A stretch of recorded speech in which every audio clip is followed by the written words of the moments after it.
ցավալի է խոստովանել, Փաշինյանը դարձել է Լուկաշենկոյի ուրախության առիթը, ու սա առաջի դեպքը չի, ցավոք սրտի մի շարք դեպքեր եմ ես ասում, որ Լուկաշենկոն հեգնում կամ ծաղրում է Փաշինյանին, բայց այդ կատակի կամ հեգնանքի մեջ Լուկաշենկոյի կար շատ հստակ մեսիջ, որ Փաշինյանը գնալու տեղ չունի, այսինքն առանց մեզ տեղ չի գնա։ Հա, ուր է նա գնալու մոտ։ Հիշում եք նա այդպիսի արդեն ավելի քաղաքական ձևակերպում էլ է Խուդոնձյանից, այսինքն սա այդ նույնի շարունակությունն է, որ ըստ էության նա գնալու տեղ չունի, այստեղի այս միջավայրին այլ ընտրանք չունի։ Ըստ էության Լուկաշենկոն նույն միտքն էր գեներացնում, բայց հիմա շատ ավելի վիրավորական ձևով, կատակով, հեգնելով,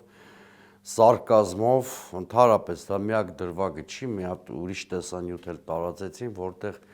առանց Փաշինյանին էին քննարկում։ Ամեն դեպքում Տաջիկստան գնալը էլի ավելորդ չեմ համարում, որովհետև գոնե Նիկոլ Փաշինյանը հասկացել է, որ այդ հարթակները անտեսել չի կարելի, որովհետև այն ուղղությամբ, արևմտյան ուղղությամբ մենք տեսնում ենք, որ ռեալ արդյունքներ առանձնապես չկան։